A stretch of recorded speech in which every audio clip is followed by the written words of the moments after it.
Hey mga Spart, kamusta kayo? At ngayon ay pag-uusapan po natin ng mga bagay na nagagawa mo na pala kung bakit ngayon ay di ka matiis ng isang lalaki.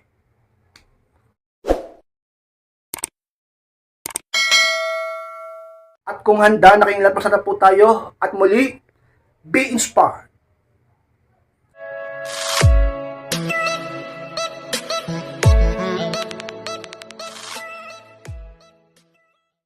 At ang unang bagay ka-inspired na nagagawa mo na pala kaya hindi ka matiis ng isang lalaki. Dahil ka-inspired, nagagawa mo na rin siyang tiisin kahit matagal. Yan ang unang ka-inspired na gagawa mo ngayon. Alam niyo mga ka-inspired, kung bakit noon ay nagagawa kang tiisin na lalaking mahal mo, ay dahil nakikita niya at alam niya ang estado niya pagdating sa puso mo. Alam niyang mahal na mahal mo siya. At alam niyang hindi mo siya kayang tiisin. At kitang-kita niya kung paano ka maghabol at mabalo sa kanya. Pero ngayon ka-inspired, ang inaasahan niyang resulta ay talaga namang ka-inspired. Iba sa talaga namang resultang natatanggap niya noon pagdating sa iyo, sa ganyang sitwasyon niyo. Noon, hindi mo siya kayang tiisin. Ngayon, nagagawa mo siyang tiisin kahit matagal. At hindi niya gusto yon. At hindi siya doon sanay. Kaya naman ka-inspired sa katagalan, yan talaga naman ka-inspired magpaparamdam din sa iyo. Hindi ka rin niya matitiis sapagkat may mga katanungan yan sa utak niya na gusto niya mabigyan ng kasagutan. Kung bakit bigla ka naging ganyan. 'Di ba? Masyadong kampante, masyadong nagyayabang sa iyo. Ang tingin niya sa iyo, tatanga-tanga. Ang tingin niya sa iyo, sobrang rupok. Ang tingin niya sa iyo, sobrang martir. Ang tingin niya sa iyo, sobrang balo na balo ka sa kanya. Poging-pogi ka sa kanya at sobrang mahal na mahal mo siya. Pero ngayon, kabaliktaran na ang pinapakita at pinaparamdam mo sa kanya. Hindi na tulad ng dati, ibang-iba na. Ganyan yan ka-inspired. Baliktarin yung sitwasyon. Reverse psychology kumbaga. Upang ang lalaki naman ang magbago ang mindset pagdating sa iyo. Kasabay ng pagbabago ng mindset niya pagdating sa iyo, ay ang pagbabago ng damdamin niya pagdating sa iyo. Tataas ang emosyon ng interest at attraction sapagkat ikaw palaging may isip niya. Hindi ka rin niya matitiis at sa katagalan ka-inspired siya naman ang maghahabol sa iyo. Pangalawang bagay na nagagawa mo na pala kaya hindi ka matiis ng isang lalaki dahil nagagawa mo nang hindi magbigay ng masyadong atensyon. Yan ang pangalawa ka-inspired. Kung bakit ang isang lalaki ay sobrang yabang at nagagawa kang tiisin sapagkat alam niya na sobrang mo siyang ang mahal at grabe ang atensyon at talaga ng focus na binibigay mo pagdating sa kanya. Na tipong pinapaikot mo na lang ang mundo at araw-araw mo pagdating sa kanya. Na nakikita niyang wala ka ng ibang ginawa kundi mahalin siya, lambingin siya at hintayin siya, maghintay ng update niya. Ika-inspired pagka ganyan, talagang bababa ang tingin sa lalaki. Bababa ang halaga mo pagdating sa kanya. Dahilan kung bakit meron siyang lakas ng loob na tiisin ka. Talaga naman kaya ngayon, nagagawa mo na ka-inspired na hindi magbigay ng sobrang atensyon sa kanya. Nakikita niya na hindi na ganun kadami ang binibigay mong oras sa kanya. At nakakaya mo nang hindi masyadong maging focus sa kanya. Dahilan kung bakit ka-inspired nagbabago rin ang pagtingin niya sa iyo. Sapagkat hindi siya ganun sanay sa pinapakita mo. Dahilan kung bakit ngayon ay hindi kanya magawang matiis sapagkat gusto niya ulit maranasan yung dating atensyon na sobra-sobra na ibinibigay mo sa kanya, na hindi mo na binibigay ngayon sa kanya. Gusto niya ulit maramdaman at makita iyon. Huwag mo na ulit ibibigay ang sobra-sobrang atensyon. Huwag ka na ulit magpapakabalo sa kanya upang siya naman ang mabalo sa iyo, ka-inspired. Pangatlong bagay na nagagawa mo na pala kaya hindi ka matiis ng isang lalaki dahil nagagawa mo na magpaka-busy sa ibang bagay, ang pangatlong inspired. Alam niyo mga inspired sa pinakasikreto upang ang lalaki ay hindi ka magawang matiis. Alam niyo kung bakit nagagawa ka niyang matiis? Dahil sobrang pag-ibig na binibigay at pinapakita mo sa kanya. To the point, wala ka nang ginawa kundi talaga mag-focus sa buong araw pagdating sa kanya. Hindi niya nakikitang wala kang ibang pinagkakabalahan at baliw na baliw ka sa kanya. Pero ngayon, nagagawa mo na magpaka-busy. May mga bagay ka ng pinagkakabalahan. Lahat ng oras mo dati sa kanya ngayon, ka-inspired hindi na. At ang pag-ibig mo ay talaga namang sobra-sobra noon sa kanya ngayon ay hindi na. At talaga namang marami ka ng pinagkakaabalahan at hindi na lang siya ang focus mo. Dahilan kung bakit ang lalaki ang siya namang laging nagpaparamdam sa iyo at naghahabol at naghahanap ng validation mo. Nasanay siya, nabusog siya sa validation mo.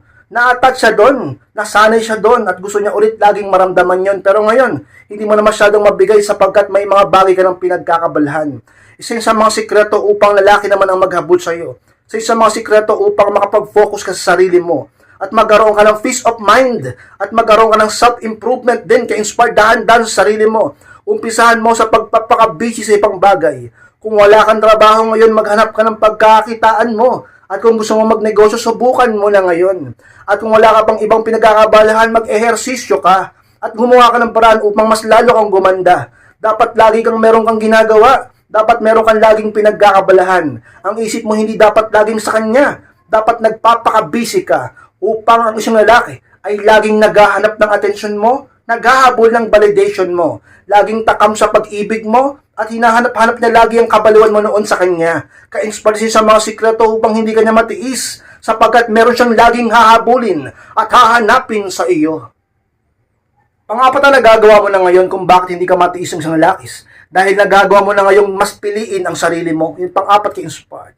Sana lahat kaya nang gawin yan ngayon sapagkat karamihan pa rin sa inyo ay may mas nagagawa pa rin piliin yung lalaking lagi siyang sinasaktan. Mas ginagawa niya pa rin piliin yung lalaking palagi nagpapahabol sa iyo kahit wala ka namang ginagawang masama. Mas nagagawa mo pa rin piliin yung lalaking lagi kang sinasaktan. Lagi kang pinapaluha at lagi kang talaga namang ka-inspired, pinagtataksilan. Bakit hindi mo masyadong piliin naman ngayon ang sarili mo? Bakit mo naman ngayon ka-inspired tatanggihan ng pagkakataon na piliin mo naman ang sarili mo? Palagi kang merong pagpipilian, palagi kang merong pagkakataon, palaging nandyan sa harap mo ang choices mo. Life is a matter of choice. Piliin mo naman ngayon ang sarili mo upang sa katagalan ikaw lagi ang piliin niya. Ganyan lang yun. Kung gusto mong piliin ka ng mga tao, piliin mo muna ang sarili mo. Kung gusto mong mahalin ka ng mga tao sa paligid mo na lalaking mahal mo, mahalin mo ang sarili mo. Kung gusto mong pahalagahan ka, tumaas ang halaga mo sa paningin nila, pataasin mo ang halaga mo, pahalagahan mo ang sarili mo. Kung gusto mong mamiss ka ng mga tao, magpamiss ka. Kung gusto mo ka-inspired na hindi sila talaga namang magsawa sa iyo, ay magpakabisi ka. Kung gusto mo sila ay maghabol sa iyo, huwag kang maghabol sa kanila. At huwag mo silang masyadong i-validate. Ganyan tumatakbo ang kalakaran sa pag-ibig sa mundong ito. Talaga naman ka-inspired. Isa sa mga sikreto upang ang isang lalaki ay siya naman ang hindi makatiis sa iyo. Saan man at kailanman sa inyong relasyon, ka-inspired. Panglimang bagay na nagagawa mo na ngayon ka-inspired kung bakit di ka matiis ang isang lalakis. Dahil nagagawa mo na maging masaya kahit wala siya. Yung panglima ka-inspired. Alam nyo, isa sa pinakamagandang bagay na pwedeng mangyari sa iyo, lalo kapag dumaan ka sa mga sitwasyon na pinahirapan ka niya dahil sa pananakit niya sa iyo at panloloko niya sa iyo. 'Di ba? Kapag ikaw nakarating ka na sa sistema at sa antas o level na kaya mo na ulit maging masaya kahit wala yung lalaking yan, doon magsisimula ka inspired na may mga panibagong oportunidad na darating sa iyo tulad ng pag-self-improve at talaga namang peace of mind, kasiyahan at mga bagong taong darating sa buhay mo. Buksan mo ang puso mo ka-inspired. Huwag kang laging magpakabalo sa taong lagi kang sinasaktan. Pilitin mong maging masaya at sikapin mong maging masaya kahit wala siya sa iyo upang ang lalaki ay hindi maging mayabang sa iyo, hindi na magmataas ng pride sa iyo. Matutong magpakumbaba kapag nakita niyang masaya ka na sa iba. Matutong magpakumbaba ang puso niya kapag nakikita niyang masaya ka na kahit wala siya sa piling mo. Matuto siyang magpakumbaba sa loob niya kapag nakita niya na ngumingiti ka na. Sa bawat araw nakikita ka niya kahit na hindi kayo nagkikita.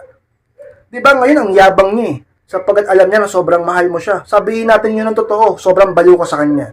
Miss mo na siya at mahal na mahal mo siya. Hindi mo rin siya kayang tiisin, pinipilit mo lang ang sarili mong tiisin siya. Pero gawin mong lahat ka-inspired, natataga ng sarili mo, at piliin mong laging maging masaya, upang kapag nakita niya ang bagay na yan sa'yo, ay siya ay magpakumbaba sa puso niya. At dahil wala siyang karapatang pang magmataas, sapagkat sino ba siya? Hindi na siyang dahilan na kasiyahan mo. Piliin mo rin kasing tumingin sa positibong bagay sa ibang bagay at sa ibang tao, at hindi laging ang isip mo ay sa kanya. Talaga namang ka-inspire sila sa mga sikreto. Piliin mong maging masaya kapag nagagawa mo na maging masaya kahit wala siya. Ang lalaki magpapakumbaba ang puso pagdating sa iyo. Hindi ka rin niya matitiis. At siya naman ang laging maghahanap at magmamakaaw at magpaparamdam sa iyo. Ka-inspire.